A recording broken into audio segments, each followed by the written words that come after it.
Okay. Why don't we start with the pledge, do the roll call and get to the agenda. Pledge allegiance to the flag of the United States of America and to the republic for which it stands, one nation under God, indivisible, with liberty and justice for all. Trustee White. Present. Deputy Mayor Lopez. Present. And Mayor Levin is. Okay. We have one item on our agenda tonight, or this morning rather. 30 Water Street, Third Amendment to Land Acquisition and Disposition Agreement.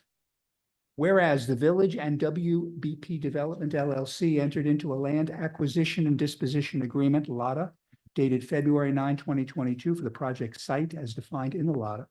And whereas the LATA was amended by a first amendment to the land acquisition and disposition agreement dated July 26, 2022 between the Village and WBP Development LLC. And whereas the LATA was amended by a second amendment to the land acquisition and disposition agreement dated February 6, 2024. Village LLC. WPB Development LLC assigned its interest in the LATA to WB 30 Water Street. July 20. Whereas representatives from the Village and WB 30 Water Street LLC have been discussing a third amendment to the LATA. Now therefore be it resolved that following review by the Village's Special Counsel for Land Use Matters, the Corporation Counsel and Village staff, the Village Manager is authorized to sign the third amendment to the Land Acquisition and Disposition Agreement. Do I have a motion? So moved. Mayor, we have folks online tonight, this morning.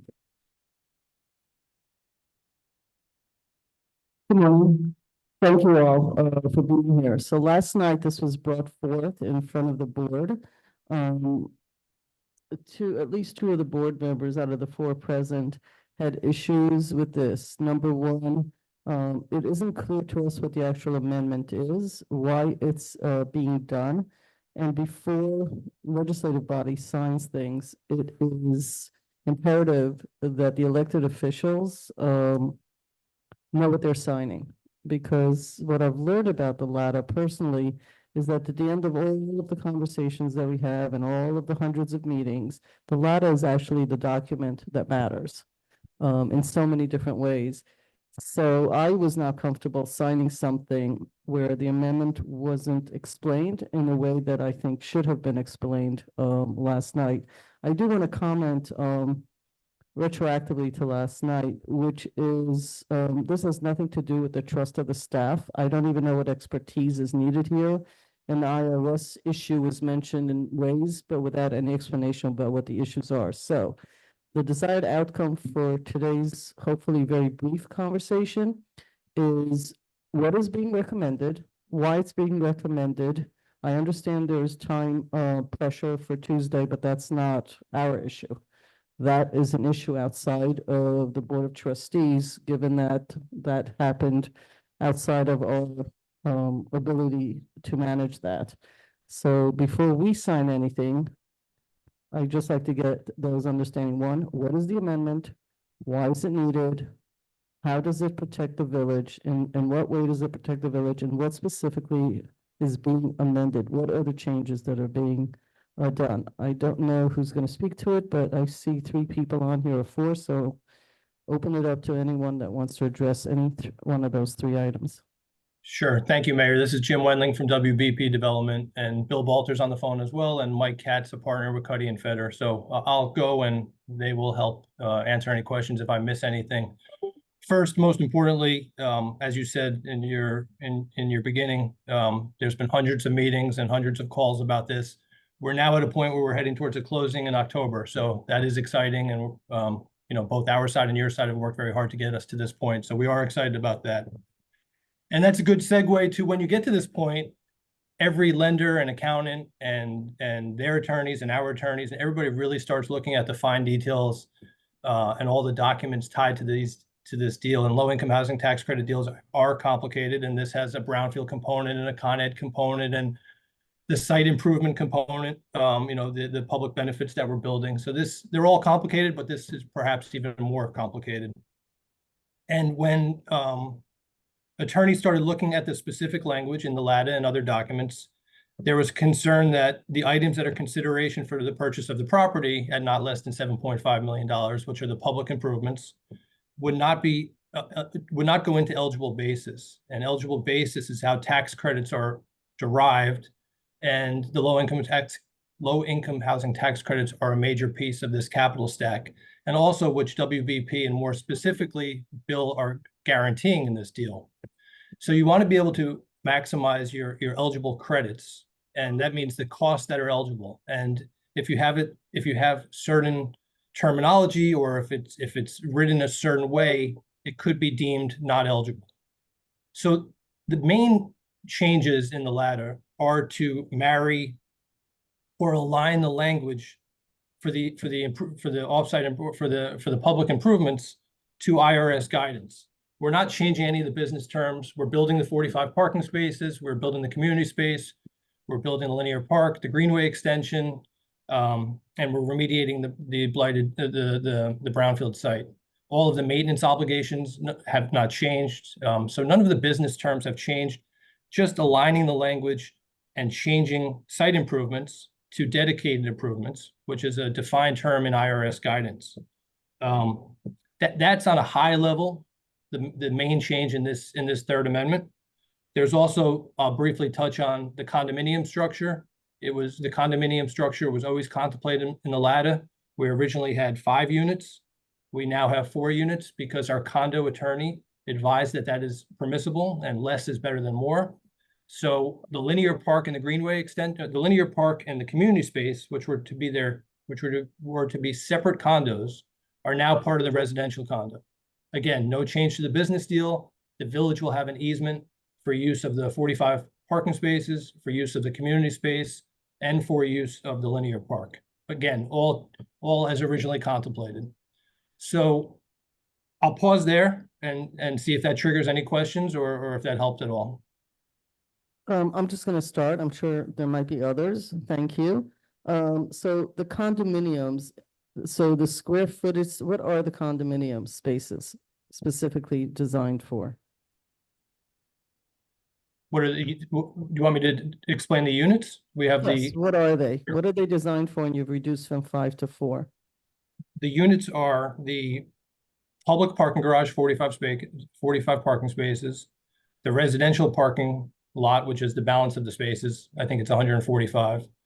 The retail space, which is a separate unit, and the residential building with the linear parking community space included in that unit. So you've divided the entire project into 5 units originally, and now the amendment says it should go to 4 units. Same exact everything, but it gets reduced from 5 Yes, units to like 5 widgets to 4 widgets. 5 units to 4 units, no change to square footages or use of those spaces, no change at all. And those parking lots, et cetera, are called condominium units. Yes. Got it. So that part, so now I understand that a little better, because you would imagine that that's not the usual term for a condominium for most people. Okay. Did we all understand that last night? But that's what the condominiums reduction meant? No. So now we understand how they're splitting up the total square footage into 4 from 5, but everything stays the same. So I was concerned that maybe the condominium unit was the retail space and that you're reducing the retail space. That is how I heard it last night, for me personally. I didn't even know about this other stuff, so I thank you for that Yeah, education. no change to the retail space in use or in square footage. Or the community space or anything else. Community space, Okay, yes. like in the square footage. Got it. Okay. So I also want to ask, so Linda, you represent the village, correct? Correct. I see, but who is MCATS representing? Mike Katz is with Cuddy and Feder, partner with Cuddy and Feder. He represents WBP Development. He represents you folks. Okay, Yes. got it. Thank you. All right. Any other questions? That was the condominium piece is what I really didn't understand. Okay. I'm just gonna ask, because I'm a word person, why do you use the word condo for elements of the development? Right? I'm sorry, can you repeat that? I didn't hear the beginning. Why do you use the word condo for elements of the development? I just not familiar with that. It makes it sound like there's gonna be condominiums there, but you're not talking about that. But I can explain it on behalf of the village. What they need to do is separate the different uses, if you will, into separate units because they're being financed separately. They will be owned separately. So for instance, their financing is different for the residential section than it is from the retail because the tax credits can't go towards the retail unit. So the retail needs to be owned separately. So that's why they create a separate condominium unit. All the residential units together are part of the same condominium unit. So it's not your typical sense of you're buying a condominium unit. Nobody's buying a condominium unit here in terms of the residential units. They need to be split up this way only for separate ownership and financing. And they're chunks, if you will. So the ground floor of the parking garage, which will be an easement to the village and for use by the village, is one unit. The upper 3 levels of the parking garage, which will be used for the residents, is a separate unit because it is strictly tied to the residential. So I don't know, Jim, if you want to No, supplement. I think, it's just no, a- I think that's it's well just a said. term that we're not used to, right? Yeah, that's fine. Okay, so they basically chopped it up to get their tax credits. They chopped it up differently than it was chopped up originally in plain English. Am I right about that? So you It's a all- minimal change, been- but yes. Yeah, so you've all been working on this forever and then some tax attorney came and said, oh, wait a second. The IRS is gonna view this differently if you want to maximize the tax credits, which is what a lot of this is really about for you guys. And how you make your money is to make sure you get the optimal tax credits. So you realigned some weird condominium complex that I guess isn't weird to the IRS, but would be for a layperson. Okay, what else is in this amendment besides that? What other things are you changing? The other main change, which I hit on first, which was the first point, is the language aligning with respect to dedicated improvements, replacing site improvements, aligning with IRS guidance of how specific work is defined. So we added definition and we added, we changed any reference to site improvements to dedicated improvements, which again is a defined term and allows those costs for the public improvements to be eligible for tax credit basis. And could you name those improvements for me? Sure. It's the Greenway extension, the linear park, the stormwater debris deflectors / stormwater improvements in Sing Sing Kill, the 45 parking spaces, and the community space. Separate, we've been working out the remedial work or the brownfield work with our brownfield tax credit attorney. So but those are the quote unquote site improvements in the ladder that have not changed. The total cost of them haven't changed. The scope hasn't changed. The maintenance obligations haven't changed. Just the definition or how they're defined in the ladder. Again, to align with IRS language. What about some of the, I thought Paul had also asked for some of the changes, like the sidewalk and some of that. That's not in the LADA. That's not in the LADA, but it's all part of the site plan. So there is going to be sidewalk work, correct, Jim? And Yeah, that's all on the that's approved site all, plan. that's Yes, all yes. a given, yes. Okay, so that's not part of this definition. No, Just our plans, you guys may or may not know this, but our plans have gone through review with the building department and your village's third-party consultant. And those improvements that you just touched on, Mayor, are on our approved plans. Right, well, those would be our expectation that that's already happened, so. Yes, yes. One would think, which is why Linda is familiar with it, because she sits on those. Okay, you said you're pausing for questions, so I think we've asked our questions. I feel a lot better. What else do we need to know about this particular amendment that is being asked for our signature? Anything? Or is that it? something happened? I believe we've covered the substantive changes in the LATA language, which again are specific to the tax credit approval process. Is there anything else? This is a question to Linda and Jim, that the board should be aware of specific to any material change in any commitments or plans relating to the business deal between the village and Walter Boulter. There are no substantive changes to the business deal. This is mostly language. It's really the words that need to be in there for the purpose of the tax credits. Okay, so Linda, as you know, I'm married to an attorney, so I get worried when attorneys use substantive because it says to me there's other stuff. That's why the word substantive is being used. So are there any changes, substantive or minimal, that are being made in this amendment that we're going to sign? They are language changes. And what do they refer to? So that's the change in the definition from using the term site improvements to the term dedicated improvements. Oh, that's interesting. Okay. And again, that's the wording that is required for the tax credits. Okay. And it shows up a few times throughout the document, so the changes are referenced a few different times. Okay. What else has changed? That aren't substantive. Let's put it that way. I just want to know what's being changed. It feels very rushed, so I want to know what is being changed. So that- it wasn't that- rushed. We've been working on it for a few weeks.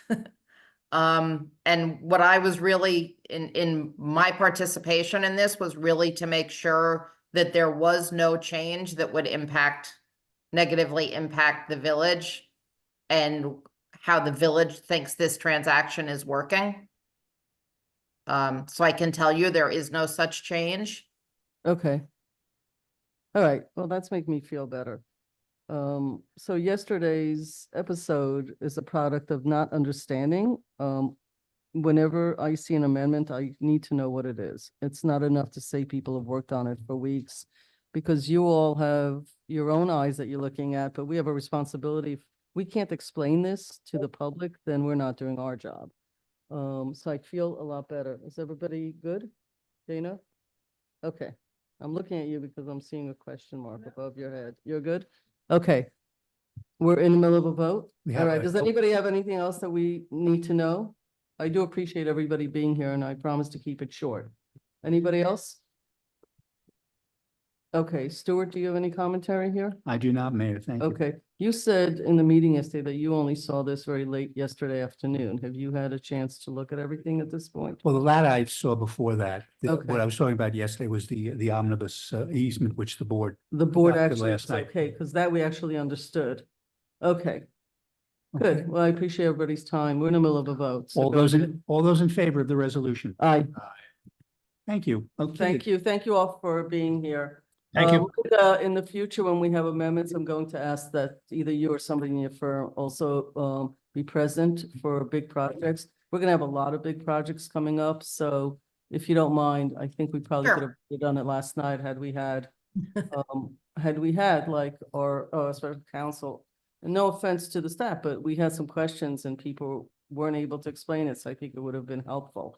So maybe we'll do a better job coordinating, and that way we can move more quickly on some of this, okay? Sure, anytime you need us. Thanks, appreciate it. Have a Thank you. good- I have a motion you. to adjourn, please. Oh, second. Oh, sorry. All in favor? Aye. Thank you. Thank you. Thank you all.